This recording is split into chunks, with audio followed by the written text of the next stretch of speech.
So one thing I've noticed about most teachers, unfortunately, is they get stuck in the very first step of a four-step process. And this is an excellent process we're going to talk about today if you are teaching something that you want your students to be able to do. It's called the 4 Ds, and I learned this from a memory care guy named Ryan from the Netherlands. And so the 4 Ds are describe, demonstrate, do, and debrief. I love a four-letter description. Very helpful. So the first D is describe. And this is what we usually think of with teaching. Like, I'm going to tell you about the topic, I'm going to tell you what I know. We don't want to get stuck here.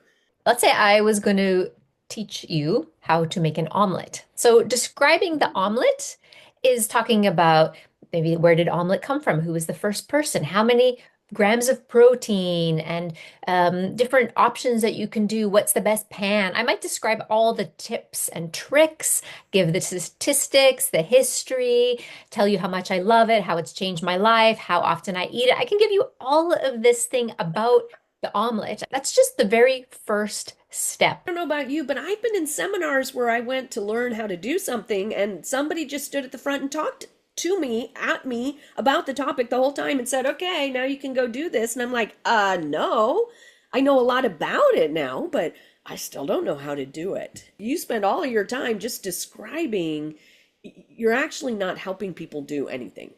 And this is why people get stuck because often in our mind as a teacher, teaching is just giving you information. So it's downloading what I know and it's just telling you all kinds of things about the topic, but never moving on for there to the other D's that you have so beautifully described for us. So let's move on then to the second D.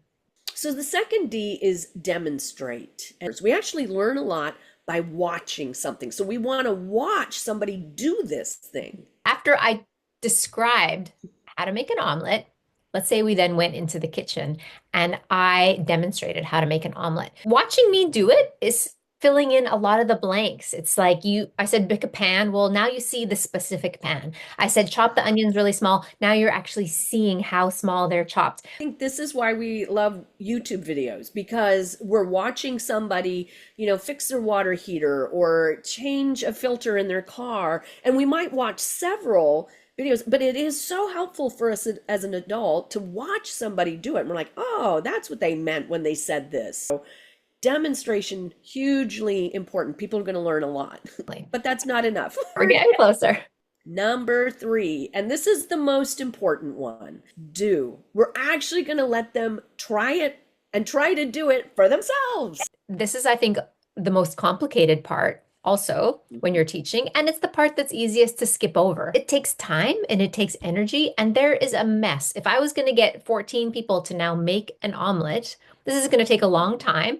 There's going to be a lot of chaos. There's going to be a lot of moving parts, a lot of things that I can't control. But if I can accept that that is part of what it means to be an effective teacher and embrace it and give a big chunk of my time to actually making the omelets, then that is where the students are going to walk away going, oh, I learned so much. I couldn't make an omelet before class, but now I've actually learned how to make an omelet. It won't be a perfect omelet, but they have done it themselves.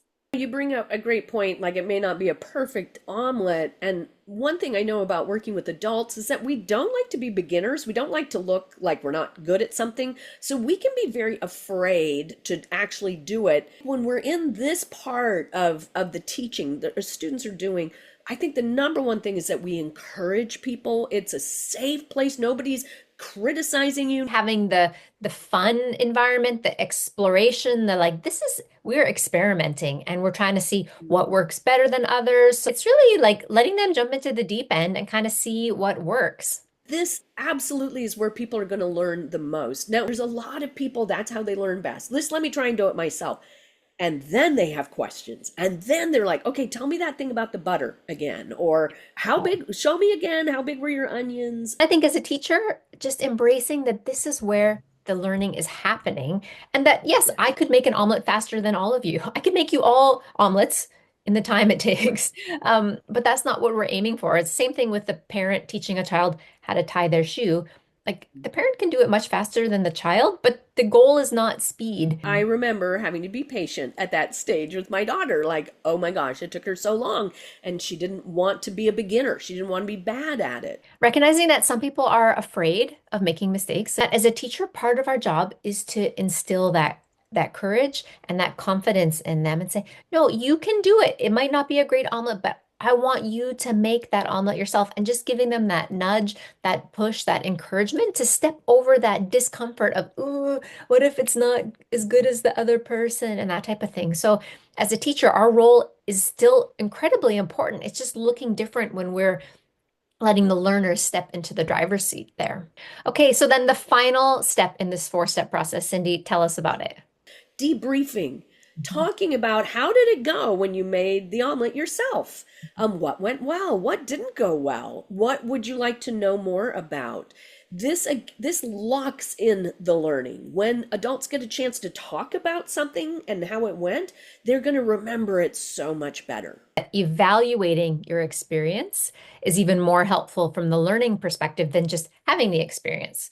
So they're both important, and it's a shame to have this experience and not have the opportunity to sit back and pause and go, okay, what did I think about that omelet? What would I do differently next time? As a teacher, as we're listening to this debrief, we can go back into the process again and go, okay, oh wow, I need to talk a lot more about the heat, the temperature. It will inform maybe the next day's teaching. We may want to do some more description and demonstration again, because now they know what they don't know. Mhm. Yeah. So these are the four steps about making an omelet. Let's think about sort of outside of the kitchen.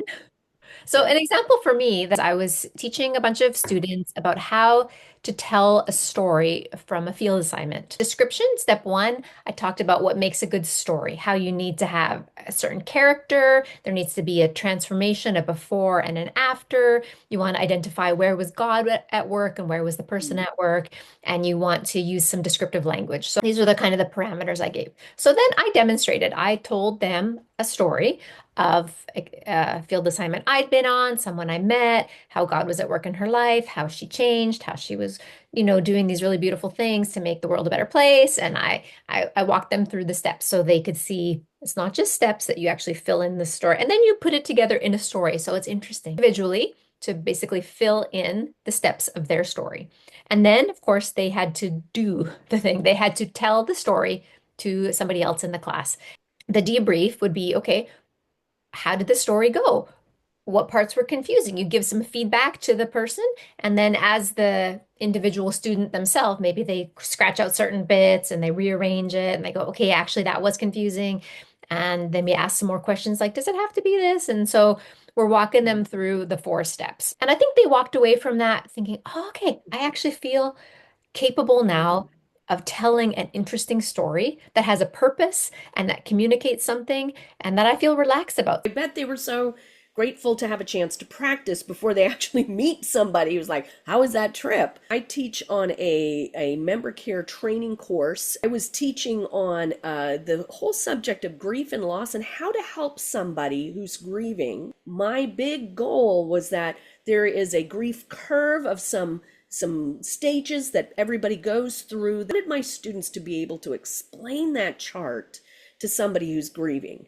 We did a demonstration. I was with a staff member who had lost her grandmother, and I'm listening empathetically, and then I said, hey, I've done some study on this, and would it be okay if I shared with you kind of some of the normal stages of grief? And I pull out my chart and I explain the chart, and I ask her, where do you see yourself? So we demonstrated that. And I sent the students to think of a loss, and they had to do this for each other. I think a very safe place because nobody was grading them or criticizing, very encouraging. And what happened after that first chance of doing it was a lot of questions came up. Debrief, how did that go? They're like, oh, I didn't understand this, and why is this there? And so I went back in, described again, trying to think of different examples, and then we did it again. They had a couple of chances to practice with staff members or fellow students before they actually applied it in real life. To me, what's standing out is that when I'm in the classroom and nothing is required of me, I'll be like, yeah, yeah, oh, I understand. Yeah, definitely. I got it. I got it. And then if I was called to actually do the thing, I'd be like, no, no, pick somebody else. Easy to say, yeah, yeah, I understand it, but not actually get the experience unless the teacher provides that space. And so as a teacher, when you spend the time in your schedule to let the students actually do the thing that you're trying to teach them, it is a huge gift to them. They may not welcome it at the moment because it's going to make them work and it's uncomfortable. Like Cindy mentioned, we don't like being novices. We don't like people seeing that we don't know what we're doing. But it's the best way to actually have the students leave that session having actually learned something. Always worthwhile to invest time in the doing. Like, don't skip it. Please make time. Describe less, do more. Students will come away learning more and being able to do something. So we have three questions for you who are listening to this. So the first one would be, when you are a learner, which of the D's is most helpful for you personally? The describing, the demonstrating, the doing, or the debriefing? The second question is, as a teacher and you're thinking about your lesson, how much time are you giving to each of these four steps? And the third question, consider a teaching that you recently did or a teaching that you are preparing for. How can you work these four D's, describe, demonstrate, do, and debrief, into your lesson plan? So we hope you've enjoyed that. If you have, then subscribe to this channel. Feel free to share it with your friends, and we'll see you next time.